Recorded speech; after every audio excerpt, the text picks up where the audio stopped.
Hi everyone, welcome to K-Pop Corner. I'm Emily, your host. We've got a super fun topic today. We're diving deep into the animated phenomenon, K-Pop Demon Hunters. If you've seen it, you know it's more than just music. It's action, mythology, and style. With me is Alex, pop culture expert and longtime K-pop fan. Welcome, Alex. Hey, Emily, thanks for having me. I'm beyond excited to talk about this film. I watched it 3 times already. 3 times? That says a lot. For those who haven't seen it yet, K-Pop Demon Hunters is a Korean animated film that debuted on Netflix in June 2025. It follows a K-pop girl group, Huntrox Gex, who fight demons in secret while performing global tours. What makes this film special to you, Alex? Honestly, it's the perfect blend of genres. It's got the catchy K-pop music we love, plus a supernatural twist rooted in Korean folklore. And the animation? Absolutely stunning. Agreed. Let's break it down for our listeners. The main characters are Rumi, Mira, and Zoe. They're international K-pop stars, but secretly they're guardians of the Hanmoon, a spiritual seal that holds back demonic forces. And that's actually our first vocabulary spotlight today. A spiritual seal is like a magical barrier or protection, often found in fantasy stories. In this case, it prevents demons from crossing into the human world. That's such a great concept. Watching Rumi struggle with her identity, trying to lead her group while hiding her truth was powerful.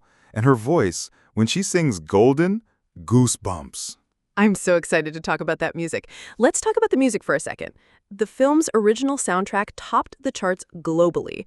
Golden, the film's main single, became a breakout hit. It was written by Teddy Park and performed by real-life Twice members in character. Right, and the song Your Idol was so catchy too. What I loved was how the music wasn't just inserted into the story. It was part of the narrative. Their performances actually powered the Hanmoon seal. Exactly. Music as a literal source of power. That's such a clever concept. Also, the choreography in the animated sequences was amazing. Apparently, they used motion capture from real K-pop dancers. That brings us to our second vocabulary highlight. Motion capture, or mocap, is a technique where real human movements are recorded and used to animate digital characters. That's why the dance scenes felt so lifelike. That explains why it felt so authentic. I also appreciated how the film showed the girls juggling public and private lives. Fame on one side, secret battles against ancient evil on the other. Let's not forget the villains, Saja Boys, the rival boy group. Their leader Jinu had a really interesting design. Fans noticed right away that he resembled EXO's Kai. That wasn't a coincidence. One of the animators confirmed that Gino's look and dance style were inspired by Kai. That sent K-pop Twitter into a frenzy. Of course, and his voice actor nailed the role, cold and charismatic.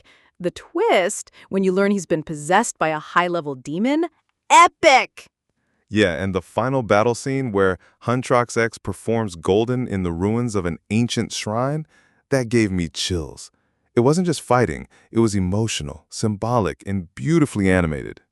There were also subtle nods to Korean culture. Hanbok-inspired stage outfits, traditional motifs, even lines of dialogue referencing shamanism. True. It didn't feel forced either. It was a natural integration of heritage into a modern story. That's what makes it special. Not just another action movie, but something deeply Korean and globally appealing. I want to touch on Rumi again. Her journey is about identity, responsibility, and healing. A lot of viewers saw her as a metaphor for the pressures idols face, having to perform perfection while hiding struggles. Which brings us to our final vocabulary word today, redemption arc. A redemption arc is a character's journey from failure or darkness to self-improvement or forgiveness. Rumi's growth as someone who accepts her dual identity is a classic example. That's a great point. It mirrors real-life K-pop pressures. Constant public scrutiny, emotional burnout, dual identities. Rumi isn't just fighting demons, she's fighting expectations. Let's shift gears.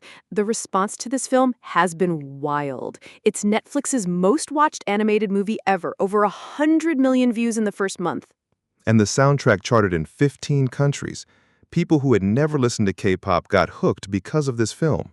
Fan art exploded online. There are already cosplay accounts for Mira and Zoe, and guess what? A musical adaptation is in development, plus rumors of a live-action remake.